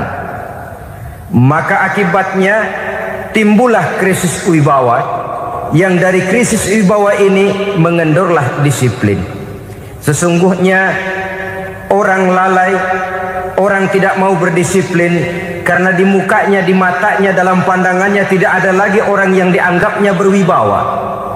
Dan wibawa itu hilang oleh karena orang merasa tidak ada keteladanan yang patut dijadikan contoh dalam kehidupannya. Inilah sesuatu yang kurang dirasakan di zaman kita sekarang ini. Bukan kurangnya teori, bukan kurangnya segala macam kaedah dan dalil, tetapi yang kita rasakan sekarang ini kurangnya contoh dan keteladanan dari orang-orang yang seharusnya memberikan contoh dan keteladanan itu. Berangkat dari sejarah dan kehidupan Rasulullah sallallahu alaihi wasallam, keberhasilan yang beliau peroleh, salah satu dasar utamanya ialah satunya kata dan perbuatan. Tidak bermental ganda, tidak bermain minyak di atas air, tidak menggunting dalam lipatan. Lidahnya adalah hatinya, ucapannya adalah perbuatannya, dan apa yang beliau ajarkan kepada orang lain, beliaulah pelaksana pertamanya. Saudara-saudara kaum muslimin rahimakumullah. Sementara itu pada sisi lain, yang miskin ingin cepat menjadi kaya, maka ia terjebak dalam prinsip tujuan menghalalkan cara apapun saja dilaksanakan asal dia bisa segera menjadi kaya. Maka salah satu jalan yang banyak dilaksanakan orang untuk mencapai kekayaan tanpa harus peras keringat dan banting tulang seperti umumnya orang adalah melalui satu jenis permainan yang umumnya kita kenal dengan nama judi. Ada dua bentuk dan pola daripada judi. Walaupun seiring dengan kemajuan ilmu pengetahuan dan teknologi canggih, peradaban manusia semakin tinggi, maka jenis macam judi yang dimainkan oleh manusia ikut-ikut menjadi canggih. Tetapi pada umumnya ada dua jenis macam judi itu. Pertama, ada judi yang dilakukan secara langsung, dalam arti seorang petaruh berhadapan dengan bandar atau orang berhadapan dengan orang. Dari judi yang dilaksanakan secara langsung ini, efek negatif yang segera bisa kita lihat dengan nyata. Pertama, timbulnya rasa dendam dan permusuhan. Walaupun orang nampak duduk berhadap-hadapan, walaupun kelihatannya mereka tertawa satu sama lain, tapi yakinlah itu cuma sekedar kulit saja. Pikiran yang ada dalam benak tiap-tiap orang yang terlibat dalam perjudian tidak lain ialah bagaimana saya bisa mengalahkan lawan main saya. Akibatnya tentu bisa kita pastikan akan timbullah dendam dan permusuhan bagi yang kalah, akan timbullah rasa sombong dan menganggap remeh orang lain bagi yang menang. Yang kedua, lalainya orang kepada apa yang menjadi tanggung jawab dan kewajibannya. Orang bisa lupa kepada anak dan istri. Kalau kepada anak dan istri saja sudah bisa lupa, apalagi kepada yang lain. Sebab anak dan istri memang merupakan bagian daripada kehidupan kita. Konon lagi saudara, konon lagi keluarga yang lain, anak istri saja bisa terlupakan oleh penyakit dan permainan yang bernama judi ini. Yang ketiga, hilangnya rasa sayang kepada harta. Harta yang didapatnya dengan peras keringat dan banting tulang. Mungkin pergi pagi dan pulang sore. Setibanya dia di meja judi, apalagi uang tadi sudah bertukar dengan dalam bentuk koin, maka rasa sayang kepada harta itu tidak akan pernah ada lagi. Tetapi saudara-saudara, bagaimanapun juga, judi dalam artian langsung semacam ini hanya melibatkan orang-orang tertentu. Artinya selektif. Ada judi yang lebih berbahaya daripada jenis ini, perjudian massal. Taruhlah roulette dan kasino itu judi. Tetapi judi jenis roulette dan kasino ini bahayanya hanya untuk orang-orang tertentu yang memang sudah mapan, kelompok elit. Masa iya bocah angon di kampung main roulette? Apa ia yang tinggal di pinggir kali kenal kasino? Ya entahlah kalau kasino Prambos ya. Dari judi massal semacam ini lahirlah penyakit yang dinamakan tulul amal. Tulul amal, orang yang terlalu panjang angan-angan. Bukan tidak boleh orang bercita-cita, sebab cita-cita itu perlu. Katanya manusia tidak makan masih bisa hidup 1 bulan lebih. Manusia tidak minum masih bisa hidup 3 hari lebih. Tapi manusia tidak punya cita-cita 1 jam pun dia tidak akan bisa hidup. Karena faktor yang membuat kita bergairah menghadapi kehidupan, faktor yang mendorong kita untuk tetap berusaha dan tegar menghadapi resiko, karena adanya cita-cita di dalam kehidupan kita.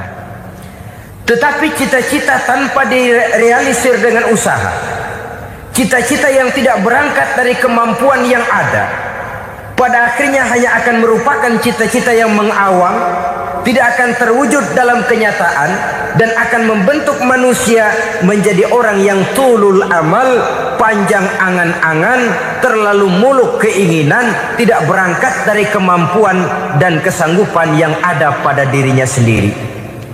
Maka penyakit inilah yang telah menghasilkan dan melahirkan penghayal-penghayal kelas berat, tukang-tukang ngelamun kelas tinggi yang hidup di angkasa luar. Dan sejarah belum pernah mencatat ada orang menjadi kaya karena judi, itu belum pernah. Saudara lihat saja orang kaya yang namanya Adnan Khashoggi, orang kaya yang namanya Henry Ford, orang kaya yang namanya Aristotle Onassis, orang kaya yang namanya David Rockefeller. Itu seluruhnya menjadi kaya bukan karena mereka terlibat dalam perjudian, tapi karena kerja keras, peras keringat, banting tulang. Dan itu dimulai sejak mereka masih remaja. Sehingga banyak orang besar yang mulai pekerjaannya dengan menjual koran. Artinya berangkat dari A. Banyak pengusaha mobil yang memulai pekerjaannya dari tukang cuci mobil, tapi lalu bertahap dan tegar menghadapi kenyataan, sehingga proses demi proses dia hadapi dengan tegar, dengan tabah, dengan sabar, dengan ulet, sampai kepada membuahkan hasil. Kita ingin pintas, kayaknya mau, usahanya tidak mau, senengnya mau, peras keringatnya tidak mau. Ini tentunya akan melahirkan kontradiksi di dalam kehidupan. Maka dari jenis perjudian massal semacam ini lahirlah penyakit tulul amal, panjang angan-angan, terlalu muluk cita-cita. Bayangkan saja kalau ini terjadi secara massal, menimpa nasib rakyat kita di pedesaan yang jauh dari keramaian. Tiap hari mereka dinabobokkan oleh gambaran tentang akan diperolehnya uang dalam jumlah yang banyak dengan angka nol yang berentet.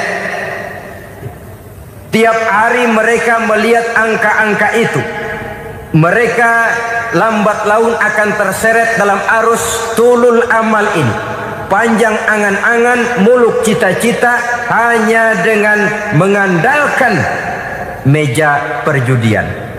Akibatnya timbul penyakit yang kedua, yang ketiga, yaitu malas berusaha.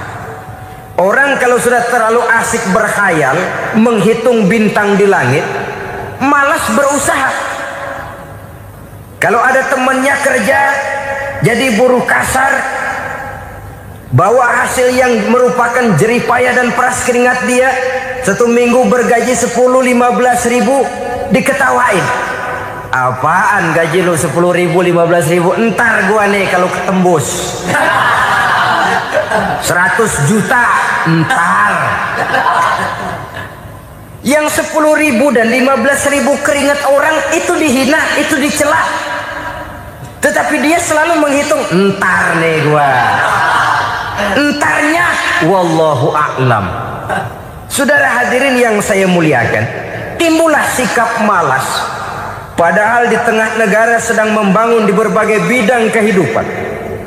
Maka sifat malas ini merupakan musuh kita, baik mengejar kemiskinan, baik mengejar kebodohan dan keterbelakangan kita di sektor-sektor lainnya. Alangkah akan terganggunya roda pembangunan di negara kita ini jikalau sebagian besar rakyat dihinggapi oleh penyakit malas, yang malas ini dilatar belakangi oleh penyakit tulul amal, terlalu muluk angan-angan, yang angan-angan ini dininabobokan oleh keinginan untuk mendapatkan untung yang besar tanpa peras keringat dan banting tulang. Sasaran yang lebih jauh, dan ini yang paling kita khawatirkan, hancurnya kubu-kubu pertahanan moral daripada bangsa kita. Kita sependapat bahwa lebih penting daripada membangun jembatan adalah membangun manusia yang membangun jembatan. Bahwa lebih penting daripada mengaspal jalan raya adalah membangun mental manusia yang melaksanakan pengaspalan itu. Dengan kata lain, membangun dan mempersiapkan manusia pembangunan. Tanpa itu, maka saya merasa khawatir kalau nanti kita tidak akan sampai kepada target yang kita harapkan oleh karena kandas di tengah jalan. Saudara-saudara kaum muslimin rahimakumullah, Islam sebagai agama yang mengajarkan manusia untuk berusaha, dan mengeluarkan segala kemampuan untuk melaksanakan segala usahanya itu, sangat membenci sifat malas, sangat membenci sifat tulul amal atau panjang angan-angan. Dan oleh karena judi melahirkan dua sifat itu, Islam sangat menganjurkan pengikutnya untuk menjauhi segala macam jenis perjudian, baik yang terang-terangan maupun yang dilakukan secara samar-samar, tidak ketara, judi canggih sesuai dengan canggihnya teknologi daripada manusia itu sendiri. Ini adalah penyakit yang meracuni masyarakat manusia dari sejak berpribadi, bertetangga, berumah tangga, sampai kepada berbangsa dan bernegara. Dan kasus-kasus yang timbul sudah cukup banyak, yang tidak mungkin lagi kita katakan hanya sekedar bersifat kasuistis, bersifat kasus-kasus kecil saja. Sebelum riaknya naik ke permukaan, marilah kita membuat benteng untuk masing-masing pribadi muslim memelihara dan menjaga diri, jangan terseret dalam permainan yang bernama judi, apapun bentuknya, bagaimanapun cara dan ragamnya. Karena jelas bahayanya lebih besar daripada manfaatnya. Taruhlah kita barangkali kemarin-marin hanyut dalam arus perjudian, tetapi hendaknya kita bisa mengambil pelajaran bahwa seorang mukmin adalah seorang yang apabila dia melakukan kesalahan, dia segera sadar, dijadikannya pelajaran untuk tidak diulanginya lagi pada masa-masa yang akan datang. Dengan sikap semacam itu, kita tidak lagi akan mengulangi kesalahan-kesalahan lama, dan grafik kehidupan kita dari hari ke hari akan makin menunjukkan hal-hal yang baik dan positif adanya. Saudara-saudara kaum muslimin rahimakumullah, kalau ABRI masuk desa, rakyat beruntung. Kalau jaksa masuk desa, rakyat bahagia. Kalau koran masuk desa, rakyat ikut jadi cerdas. Tapi kalau judi masuk desa, rakyat kiamat. Pembangunan akan terbengkalai, roda perekonomian akan lesu. Karena mestinya orang membelanjakan uang untuk sesuatu yang dia perlukan, akhirnya dia belanjakan untuk sesuatu yang dia tidak perlukan, karena gambaran, khayalan akan mendapat keuntungan yang jauh lebih besar lagi.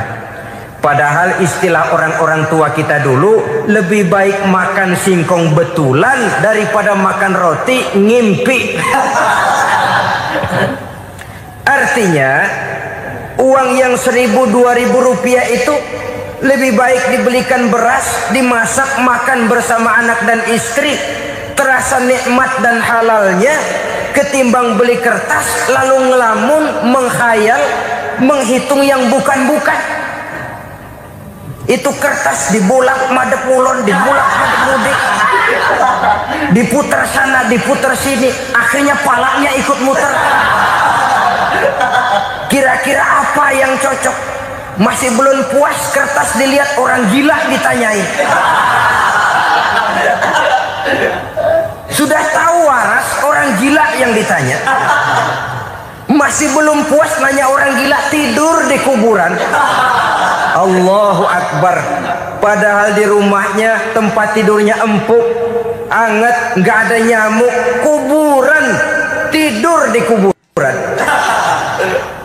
Dampak-dampak negatif yang semacam ini pada gilirannya mau atau tidak mau akan menyeberang kepada garis akidah, membahayakan dan mengancam nilai-nilai tauhid yang kita miliki. Sudah kertas dibolak-balik, tidak puas, orang gila ditanya. Orang gila ditanya belum maram, tidur di kuburan. Barangkali ada bisikan. Saudara hadirin yang saya muliakan, memang walaupun wahyu sudah berhenti, tapi Allah masih memberikan ilham kepada hamba-hambanya yang dikehendakinya. Tetapi ilham itu bentuknya positif. Kalau saudara pagi-pagi berniat, tahu-tahu datang pikiran nanti malam mau ngaji, itu namanya ilham. Kalau saudara sedang merenung, tahu-tahu datang pikiran, saya mau sedekah, itu namanya ilham, bentuknya positif. Tapi kalau ngelamun tahu-tahu datang pikiran nomor sekian sekian sekian pasang, itu bukan ilham, itu belis. Saudara hadirin yang saya muliakan, tidak puas tidur di kuburan, cari yang lebih paten lagi, dukun ditanya. Nah, saya ingin menuduhkan persoalan. Apa tidak boleh orang ziarah kubur? Apa tidak boleh orang pergi ke dukun? Ini dalam kaitannya dengan judi, karena ini penyakit yang sudah merajalela, mewabah di kalangan masyarakat kita di lapisan yang bawah ini. Saudara hadirin yang saya muliakan, ziarah kubur bukan saja boleh, malah dianjurkan oleh Nabi. Tetapi ziarah kubur yang dianjurkan oleh Nabi itu dengan tujuan pertama, agar orang ingat kepada mati. Kafa bil mauti wa'izah, kata Nabi. Cukup dengan mengingat mati menjadi pelajaran bagi kamu semua. Maka etikanya diajarkan, kalau saudara ziarah kubur, sampai di depan pintu kubur itu kan, Assalamualaikum ya ahlal kubur wa inna insyaallahu bikum lahikun. Kami satu saat insya Allah pasti akan menyusul kamu. Kalau kamu sekarang berbaring di sini, satu saat kami akan berbaring di sini. Ziarah kubur mengingatkan orang kepada mati. Orang yang ingat kepada mati, gaya hidupnya lain dengan orang yang tidak ingat mati. Nah, orang kalau nggak ingat mati, gaya hidupnya nggak terkontrol. Kalau dia berkuasa, Fir'aun. Itu nggak ingat mati. Kalau dia kaya, Korun. Sudah gambarannya nggak merupakan gambaran-gambaran yang baik. Orang yang ingat mati, dia berkuasa, dia berlaku adil. Suatu saat saya akan mati dan ini akan dimintakan pertanggungan jawab. Orang kaya ingat mati, dia akan jadi pemurah. Kenapa? Kalau saya diberikan ilmu, pertanyaan akhirat cuma satu, ilmumu kau amalkan untuk apa? Kalau saya diberikan umur panjang, pertanyaan akhirat cuma satu, umurmu kau habiskan di mana? Tapi jikalau saya diberikan harta, pertanyaan akhirat ada dua, hartamu kau dapat dari mana, kau belanjakan kemana? Depannya ditanya, belakangnya ditanya. Dapat dari mana, dibelanjain kemana? Sebab dua-duanya berkaitan dengan kegiatan. Kadang-kadang dapatnya dari jalan yang baik, tapi keluarnya ke tempat yang tidak baik, itu pun tidak betul. Atau dapatnya dari yang tidak baik, tapi dibelanjakan untuk yang baik, itu pun tidak bisa diterima. Oleh karenanya, dengan mengingat mati, gaya hidup seseorang jadi terkontrol karenanya. Yang kedua, dianjurkan kita untuk berziarah kubur itu mendoakan orang-orang yang sudah meninggal.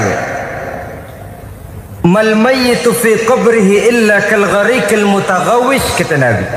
Orang yang sudah meninggal itu di alam barzakhnya adalah seperti orang yang tenggelam di lautan, menunggu doa dari keluarganya yang masih hidup. Apakah itu anaknya, kemenakannya, cucunya, dan lain sebagainya.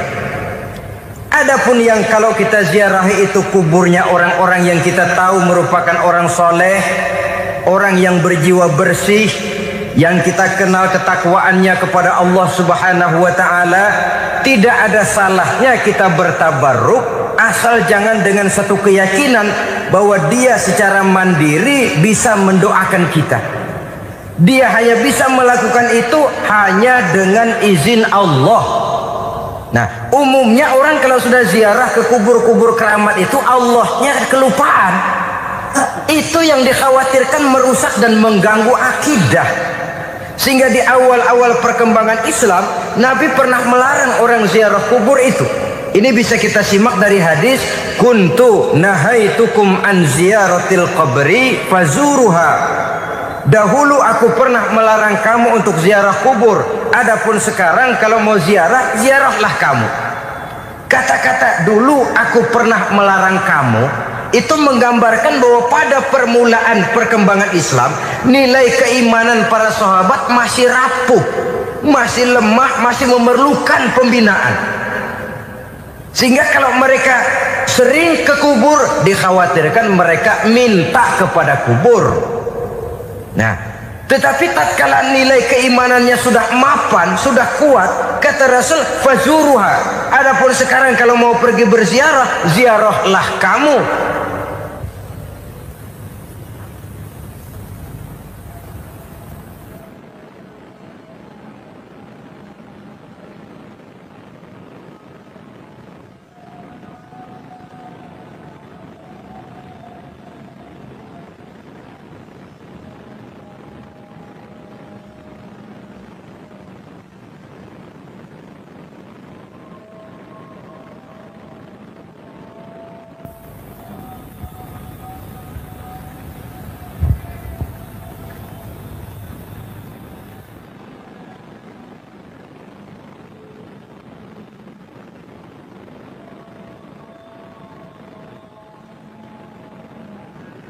Saudara hadirin yang saya muliakan, jadi jangan melupakan Allah.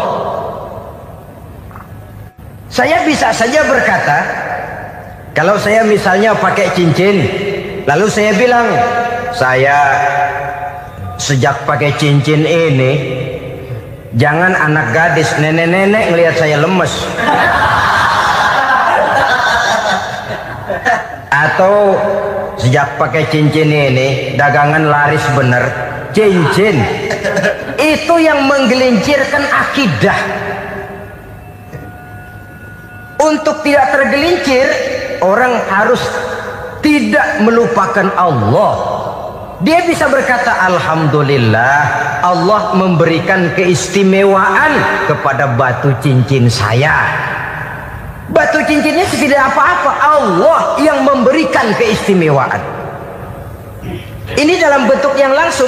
Dalam bentuk yang tidak langsung kita bisa lihat, misalnya kalau petani ditanya, oh ini bisa panen besar ini rahasianya apa Pak? Oh, pupuk urea. Pupuk urea. Nah, Allah nomor 16. Seorang petani yang baik keimanannya, dia akan berkata, kami bisa panen besar karena izin Allah. Lah kalau pupuknya mah pakai pupuk urea, izin Allahnya dulu, baru kemudian pupuknya nyusul. Jadi sebenarnya bukan cuma pergi ke dukun yang bisa merusak keimanan, pergi ke dokter juga bisa loh merusak keimanan. Kalau berkeyakinan bahwa dokter itulah yang memberikan sembuh, kenapa akidah saudara tidak tergelincir karenanya? Dokter hanya memberikan obat dan resep, sembuh itu datangnya dari Allah. Ini yang diungkapkan lewat lisan Nabi Ibrahim alaihissalam, wa idza maridtu fahuwa yashfini. Apabila aku sakit, dialah Allah yang memberikan sembuh. Memberikan sembuh. Jangan juga menyalahartikan ayat ini. Ada ayat begini sakit terus nekat. Udah nggak usah berobat dah, memang penyakit dari Tuhan. Ntar waktunya baik ya baik dah. Udah ampek terus dah. Orang yang berobat saja belum tentu sembuh, apalagi yang tidak berobat. Sama juga orang nggak sembahyang kita ajakin ngotot, lu juga yang sembahyang belum tentu masuk surga katanya. Lah yang sembahyang belum tentu masuk surga, bagaimana cengoran lu yang nggak sembahyang?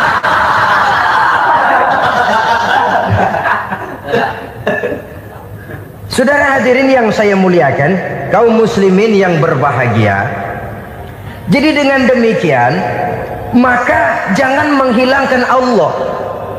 Kita, ajaran pokok dalam Islam adalah ajaran tentang tauhid. Nah, tauhid ini menyangkut mengesahkan Allah, baik di dalam zatnya, baik di dalam sifatnya, baik di dalam perbuatannya, baik di dalam beribadah kepadanya. Tauhid dalam ibadah itu ada. Tauhid dalam zat artinya zat Allah itu tidak tersusun, tidak terdiri dari bagian-bagian yang bisa pecah-pecah. Ya seperti kita ini kan ada kepala, ada kaki, ada tangan. Allah tidak tersusun zatnya dari bagian-bagian. Esa zatnya tidak bisa dibagi-bagi. Esa sifatnya artinya Allah itu sifatnya tidak pernah berubah. Sejak dahulu sampai sekarang Allah itu cinta kepada orang beriman yang melakukan kebaikan. Dan Allah benci kepada orang kufur yang melakukan kejahatan. Mustahil satu saat Allah berubah. Orang kufur yang berbuat kejahatan didemenin, orang mukmin yang berbuat kebaikan dikeselin. Misalnya tahun 2000 Tuhan giliran jengkel sama orang mukmin. Itu mustahil. Dia esa di dalam sifatnya. Lain dengan sifat kita manusia. Sifat kita ini kan relatif. Ada saatnya kita senang, lain saat yang kita senang betul kita caci maki. Hari ini kita caci maki, besok kita puji. Lihat teman kaya, habis kita omongin. Boleh jadi dia kaya, kenapa? Dukunnya 36. Begitu kita habis caci maki begitu, dia datang ngasih duit sama kita. Cacian itu bisa berubah menjadi pujian. Lu ya emang bukan main dah. Sifat kita itu relatif, bisa terpengaruh oleh situasi dan kondisi.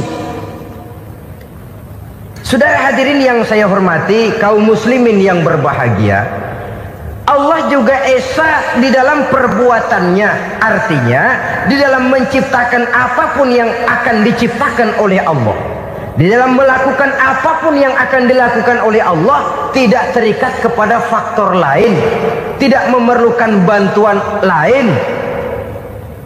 Dia adalah mutlak. Nah, kemudian kita mengesahkan Allah dalam zatnya, mengesahkan Allah dalam sifatnya, mengesahkan Allah dalam perbuatannya. Belum tentu berarti kita mengesahkan Allah dalam ibadahnya. Sebab banyak orang yang yakin betul Allah itu esa, teguh dengan pendiriannya. Tuhan lu siapa? Allah. Allah bagaimana? Esa.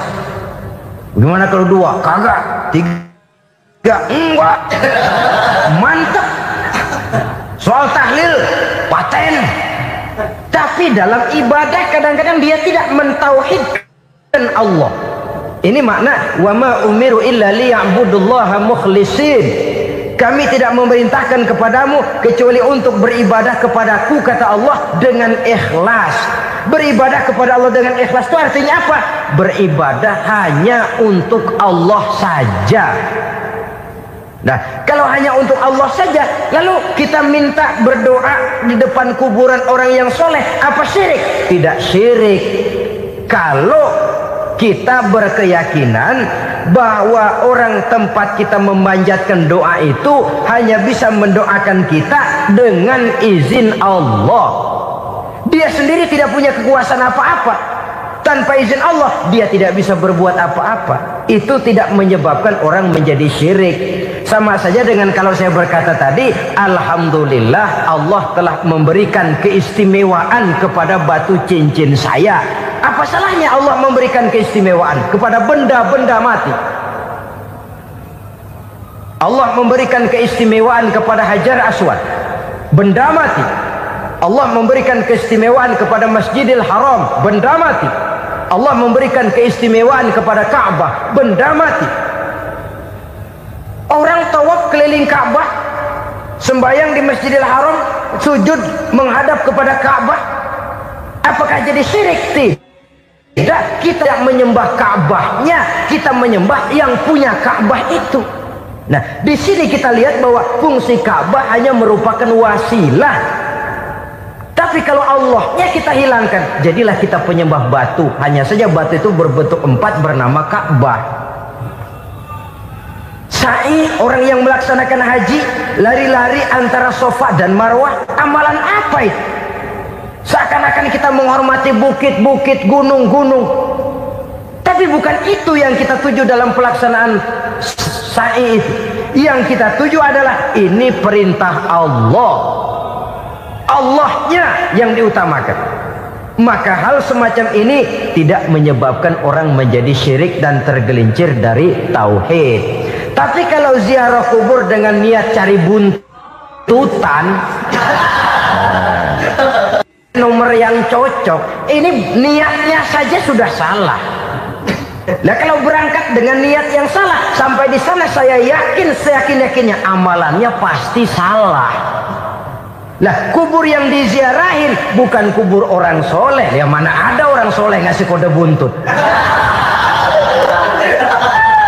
Ada juga orang salah.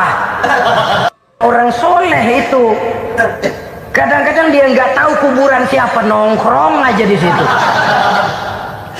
Memang sulit saudara-saudara, mental ya, namanya mental. Kalau memang mental sudah mental judi, apa saja bisa dijudiin. Jadi orang nggak perlu sebenarnya pemerintah terlalu gini, nggak usah. Kembali saja kepada mental. Kalau mental memang sudah mental judi, apaan aja bisa dijudiin. Pulang tengah malam nabrak babi, babi yang keluar nih.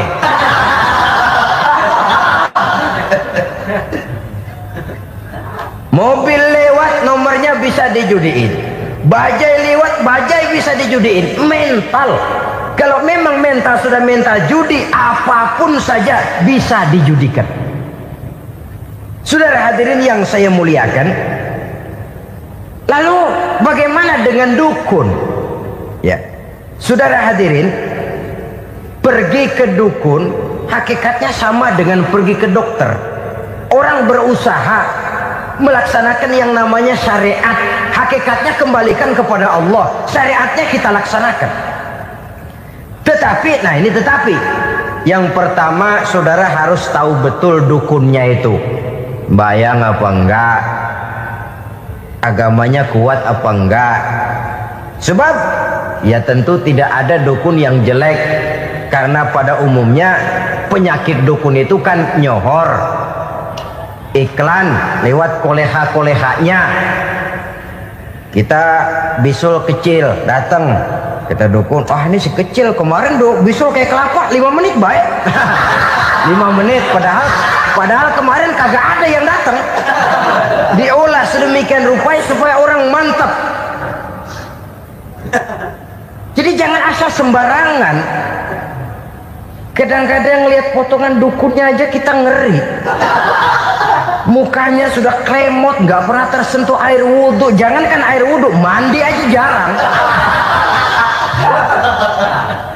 Yang kayak begini yang dipegang mati-matian, yang dipercayai habis-habisan, akan kita kemanakan tauhid kita ini? Apalagi kalau perginya sudah dengan niat mencari nomor yang jitu. Itu saya katakan lagi tadi, berangkat saja sudah dengan niat yang salah. Orang berusaha silahkan. Sama juga kita ke dokter. Oleh dokter kan setelah diperiksa penyakit kita, lalu dianalisa, oh ini penyakitnya ini, kemudian diberikan obat. Lah obat itu kan tentu ada aturan minumnya tuh. Yang kapsul ini sehari 3 kali, yang tablet ini sehari 2 kali. Kalau kita minumnya kelebihan, overdosis namanya. Saking pengen cepet baik, sekali minum 10 tablet. Ya memang nggak sakit-sakit lagi, tapi nggak hidup sudah. Habis. Kita pun dalam melaksanakan amalan hidup beragama begitu. Saudara datang kepada kiai, orang-orang soleh, meminta amalan, wiridan, itu jangan sampai overdosis. Tidak sesuai dengan kemampuan pribadi. Wong masih SD sudah minta matematika kelas SMP, celeng. Baru SMP sudah minta diajarkan filsafat kelas perguruan tinggi, semaput. Kenapa? Daya tampungnya nggak kuat. Emang ukuran secangkir, minta di sini seember, ya luber.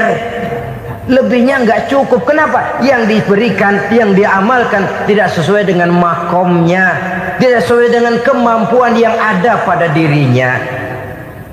Saudara hadirin yang saya muliakan, akhirnya apa? Mencelakakan dirinya sendiri, ngawur. Baru sembahyang seminggu udah ngaku ketemu malaikat. Oh, sembahyang ditemenin malaikat lah, sembahyang baru seminggu mulai. Tuh malaikat iseng amat. Ya walaupun kalau Allah izinkan tidak mustahil, tapi kan tidak logik.